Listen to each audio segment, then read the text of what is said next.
नमस्कार, आपके साथ मैं हूं ऋषा रौतेला और आप देख रहे हैं खबरें हिमाचल की। तो चलिए बुलेटिन की शुरुआत करते हैं। हिमाचल प्रदेश के मंडी में राज्य के मुख्यमंत्री जयराम ठाकुर ने मंडी के सरकाघाट में विभिन्न विकास परियोजनाओं का उद्घाटन किया और हिमाचल प्रदेश के गठन में 75वें वर्ष के समारोह को संबोधित किया। इस दौरान सीएम जयराम ठाकुर ने विपक्ष पर हमला करते हुए कहा कि अपने विपक्ष के साथियों को देख रहा हूं और आजकल सबसे ज्यादा परेशानी उनको तंबू से है। हमारा तंबू तो दिल्ली में भी लगा हुआ है, हिमाचल में भी लगा हुआ है और विपक्ष का तंबू उखड़ गया तो उसमें हम क्या कर सकते हैं। और साथ ही कहा कि आने वाले 20 से 25 साल विपक्ष का नामो निशान मिट जाएगा।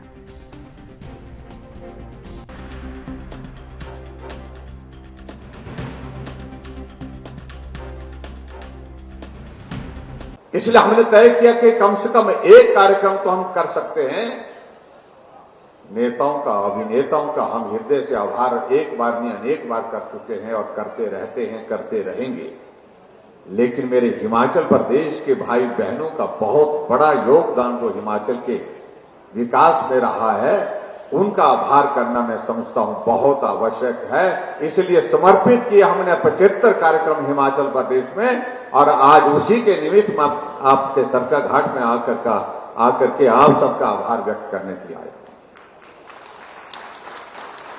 और ये ताली आपके लिए, अपने लिए होनी चाहिए और जोरदार ढंग से होने, क्योंकि हिमाचल को आगे बढ़ाने में सबसे ज्यादा योगदान हिमाचल के लोगों का रहा है, उसमें आप सब शामिल हैं। और उसके साथ साथ मैंने ये भी कहा कि यात्रा यहीं समाप्त नहीं हो गई, यात्रा यहीं रुकने वाली नहीं है। इस यात्रा को आज आने वाले समय में और तेजी से आगे बढ़ाने के लिए भी आप सबके आशीर्वाद की आवश्यकता है, आप सबके सहयोग की आवश्यकता है। उसके लिए आप सबका सहयोग मांगने के लिए भी आज मैं आपके बीच में यहां पर आया।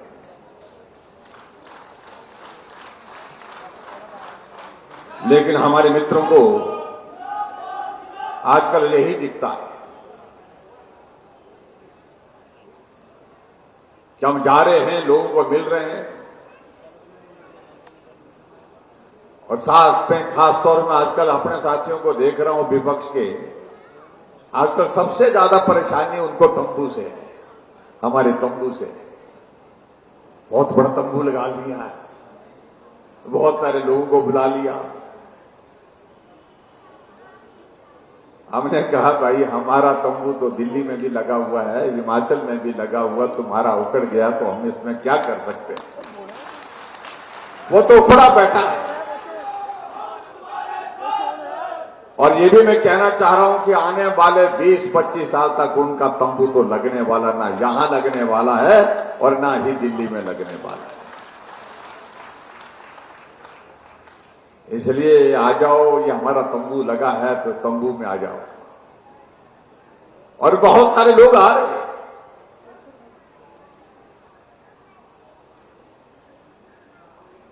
क्योंकि वहां तंबू लगने की उम्मीद नहीं लगती है। आप कल्पना करो, कांग्रेस पार्टी के राष्ट्रीय नेता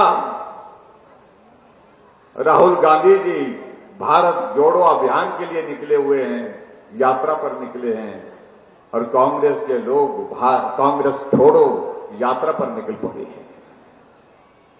अभी गोवा में 8 विधायक कांग्रेस पार्टी छोड़ करके भारतीय जनता पार्टी में शामिल हो गए।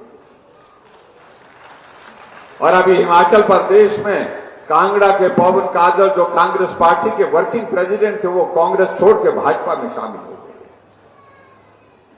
नालागढ़ के विधायक और नालागढ़ के विधायक होने के साथ लखविंदर राणा, जो कांग्रेस के स्टेट के वाइस प्रेसिडेंट थे, वो कांग्रेस छोड़ के भारतीय जनता पार्टी में शामिल हो गए। और परसों रामलाल जी ने भी अपने आंसू बहाए। ये कांग्रेस पार्टी में अब रहने लायक वक्त नहीं रह गया है। जिंदगी यहां गुजार दी, लेकिन ऐसा जलालत का दौर हमारी आंखों के सामने आ जाएगा, कभी जिंदगी में सोचा नहीं था। हर आदमी मुख्यमंत्री बनना चाहता है, हर आदमी धक्के मार करके आगे बढ़ना चाहता है। और ऐसे परिस्थिति में मैं भी कांग्रेस पार्टी के उपाध्यक्ष के पद से त्याग पत्र देता हूं। टिकट देना होगा तो दे, नहीं देना होगा तो ना दे, कोई परवाह नहीं। लेकिन बहुत हो गया, अब इससे ज्यादा सहन नहीं होगा। ये रामलाल ठाकुर बिलासपुर ने परसों प्रेस कॉन्फ्रेंस में कहा है। मैं देखता हूं विचित्र परिस्थिति हमारे साथियों की, वो चले हैं जैसे कि जैसे मालूम नहीं सरकार उनकी ही बनने वाली, गारंटी दे रहे हैं। जिनकी अपनी गारंटी नहीं है वो आपके लिए गारंटी दे रहे हैं। हम सत्ता में आएंगे तो हम ये करेंगे, हम वो करेंगे, हम ऐसा करेंगे, हम वैसा करेंगे। भाई और बहनों, में इतना ही कहना चाह रहा हूं कि चुनाव के दिनों की अगर बात इस तरह से वो कह रहे हैं, इतिहास पहला देख लीजिए, जो कहा था उन्हें किया है क्या। पिछली बार भी बेरोजगार यात्रा कांग्रेस पार्टी की चली थी, लेकिन रोजगार सभी नौजवानों को मिला। चंडीगढ़ यूनिवर्सिटी में हुए एमएमएस कांड को लेकर छात्र छात्राओं ने फिर से प्रदर्शन शुरू कर दिया। आपको बता दें कि उधर मामले की जांच को लेकर पुलिस शिमला पहुंच गई है और एडीजीपी गुरप्रीत देव का कहना है कि आरोपी लड़की को शिमला का एक लड़का जानता है और लड़की ने उसे ये वीडियो भेजा था। जानकारी के मुताबिक आपको बता दें कि लड़की को गिरफ्तार कर लिया गया है और उसके फोन की फॉरेंसिक जांच भी होगी। और वहीं इस पर हिमाचल के सीएम जयराम ठाकुर ने कहा कि इस मामले में उचित कार्रवाई की जाएगी।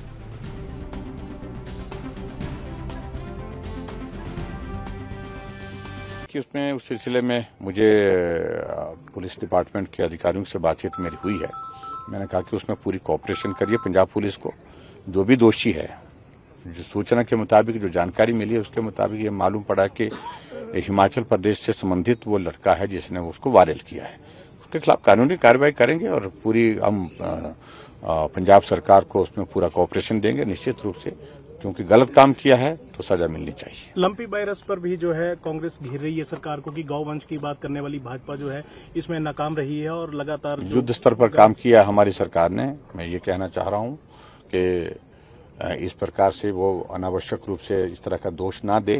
ठीक है, इस लंपी वायरस का। केंद्रीय पर्यटन और संस्कृति मंत्री जी किशन रेड्डी ने धर्मशाला में देश के राज्य पर्यटन मंत्रियों के राष्ट्रीय सम्मेलन की शुरुआत की और इस दौरान उन्होंने पत्रकार वार्ता को संबोधित करते हुए कहा कि 18, 19 और 20 को भारत सरकार व टूरिज्म डिपार्टमेंट की ओर से सभी राज्यों के टूरिज्म मिनिस्टर्स कॉन्क्लेव धर्मशाला में आयोजित किया जाएगा और उन तीनों दिनों में भारत में टूरिज्म को बढ़ावा देना, डेस्टिनेशन बढ़ावा देना और डोमेस्टिक टूरिज्म समेत कई मुद्दों को लेकर मंथन किया जाएगा। और साथ ही कहा कि केंद्र सरकार राष्ट्रीय पर्यटन नीति पर काम कर रही है और इस नीति को बजट सत्र से पहले लागू कर दिया जाएगा। उन्होंने आगे कहा कि देश में पर्यटन नीति के तहत पर्यटन को बढ़ावा देने के लिए 7,000 करोड़ रुपए की राशि खर्च की जा रही है।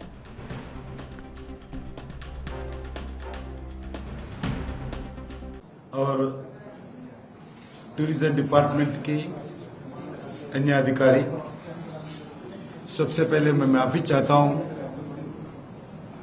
थोड़ा पब्लिक मीटिंग के कारण कल रात का हैदराबाद में गला का थोड़ा प्रॉब्लम है, इसीलिए थोड़ा माफी भी चाहता हूं।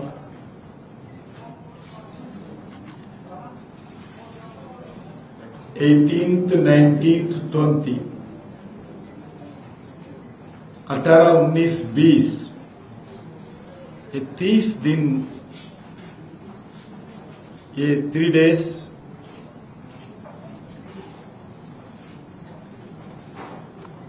भारत का सरकार की ओर से, टूरिज्म डिपार्टमेंट की ओर से अलग अलग स्टेट्स का जो टूरिज्म मिनिस्टर्स है, टूरिज्म ऑफिसर्स है, उनका एक कॉन्क्लेव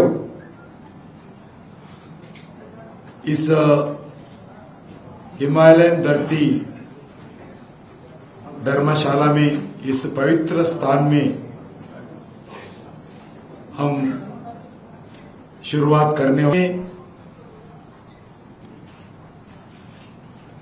भारत में कैसा टूरिज्म को बढ़ावा देना, भारत में टूरिज्म को कैसा एनकरेजमेंट करना, टूरिस्ट डेस्टिनेशंस को कैसा डेवलप करना, फॉरेन टूरिस्ट को कैसा अट्रैक्ट करना, डोमेस्टिक टूरिज्म में इंडियन डायस्पोरा और इंडिजियस एक्टिविटी को कैसा बढ़ाना, ये अलग अलग विषय पर नॉट ओनली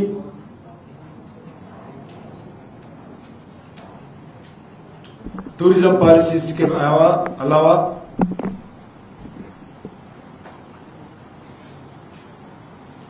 जो आज नौजवान eco tourism, green tourism, home tourism, medical tourism, wildlife tourism,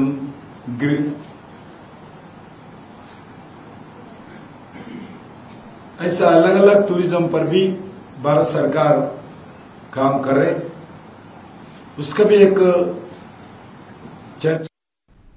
तो चलिए मेरे साथ इस बुलेटिन में बस इतना ही। देश दुनिया की तमाम बड़ी खबरों के लिए देखते रहिए एनबी न्यूज। नमस्कार।